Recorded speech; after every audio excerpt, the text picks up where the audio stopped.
Bonjour à tous et bienvenue dans cette partie de la formation. Tout à l'heure, on a parlé de l'exécutable PHP. On a parlé également de Composer. Maintenant, on peut commencer déjà par créer un projet Symfony. Nous irons tout de suite au niveau de notre navigateur et nous allons chercher tout simplement Symfony. Symfony. Voilà, tout simplement. Et une fois ici, nous voyons ici symfony.com. On peut aller directement là-dessus.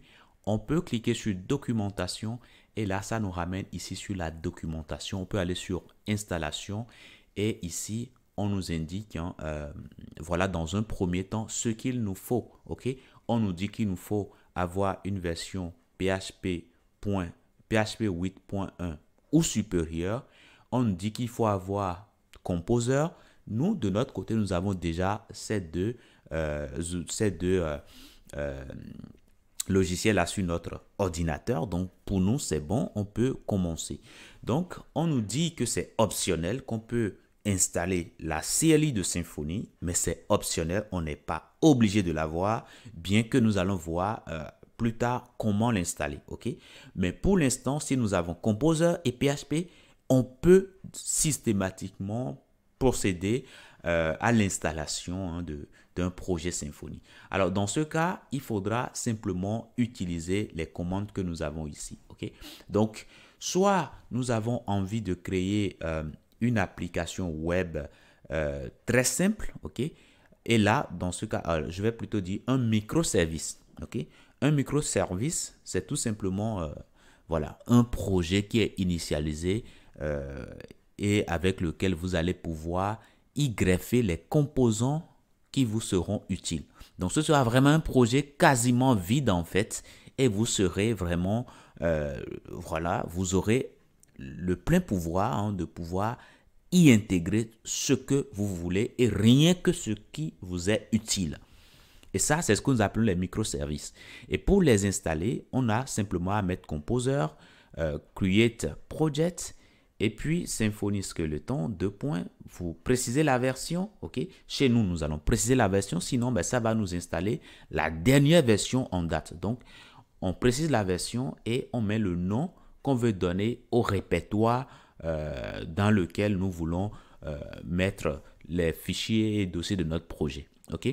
Voilà. Maintenant, parfois, on a besoin d'avoir une application web complète.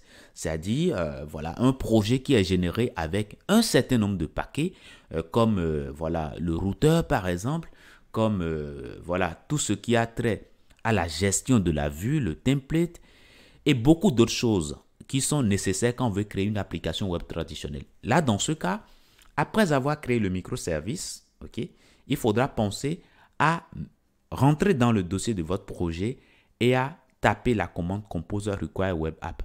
Et ainsi, ça va vous installer déjà par défaut, ça va vous installer tout ce qui est nécessaire pour créer une application web. Et là, vous n'aurez plus à le faire manuellement par vous-même. À chaque fois que vous avez besoin d'un outil, vous n'aurez plus besoin de l'installer puisque ce sera déjà intégré.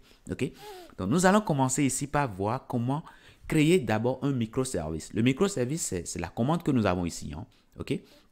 Donc, nous allons simplement prendre cette commande-là et nous irons tout simplement au niveau de notre dossier. Donc, je viens ici, je suppose que c'est ici, dans ce dossier-là, que je veux créer mon projet. Donc, j'ai simplement à ouvrir mon terminal, Git.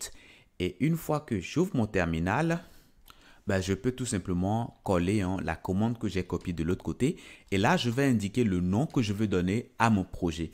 Je suppose que je veux lui donner le nom First App. Par exemple, je vais mettre ici First App, par exemple. OK? Donc, si je fais ça, j'ai simplement à patienter tout juste un tout petit peu. Et là, vous allez voir que la création du projet a commencé. J'ai simplement à patienter. Et là, c'est bon. Vous voyez que le projet est généré. Donc, du coup, on peut directement aller au niveau de ce dossier-là, donc CD, et je mets ici le nom First App. Là, on est à l'intérieur. Je peux l'ouvrir directement avec mon éditeur de code.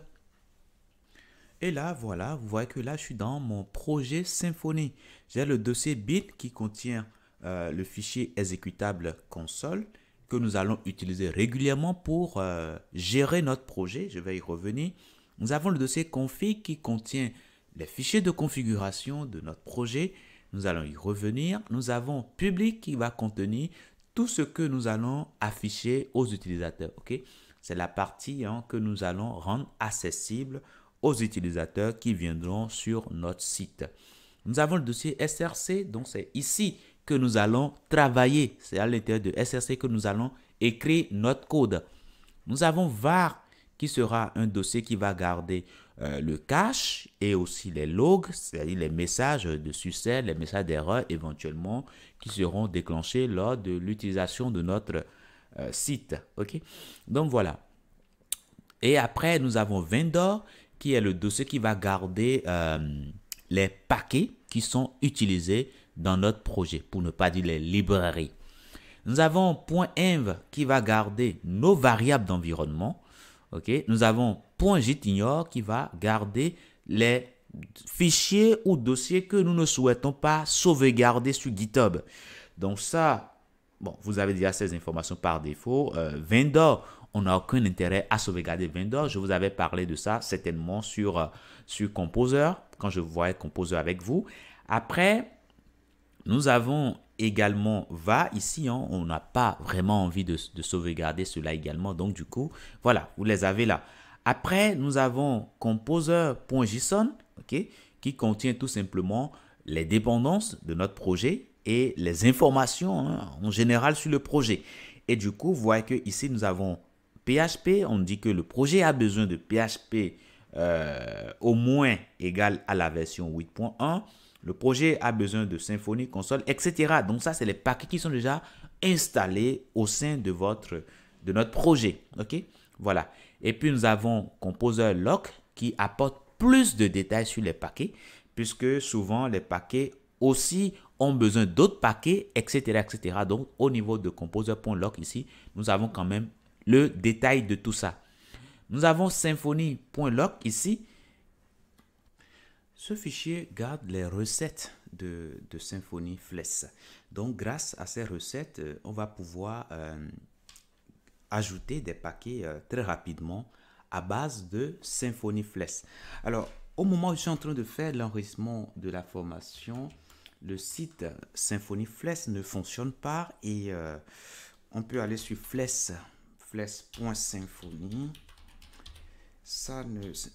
.com. Voilà. Pour l'instant, ils ont un petit souci, ça ne fonctionne pas.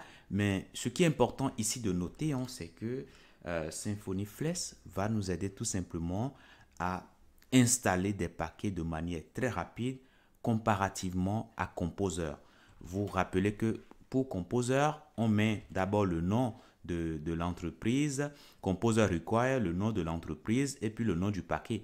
Donc, grâce à Symfony Flex, on va pouvoir mettre tout simplement Composer require et puis un mot-clé. Ok? Et ce mot-clé-là pourra être utilisé simplement pour retrouver le paquet qui est concerné. Ok? Donc, nous y reviendrons après dans un nouveau module. J'espère qu'avant la fin de l'enregistrement de la formation, le site flex.symfony va commencer par marcher. Et voilà, je reviendrai sur ce sujet en clair. Ok?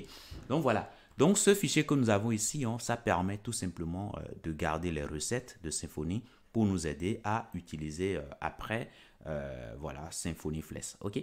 Donc, voilà un tout petit peu pour le projet qui est généré. Je vous dis merci et à tout de suite.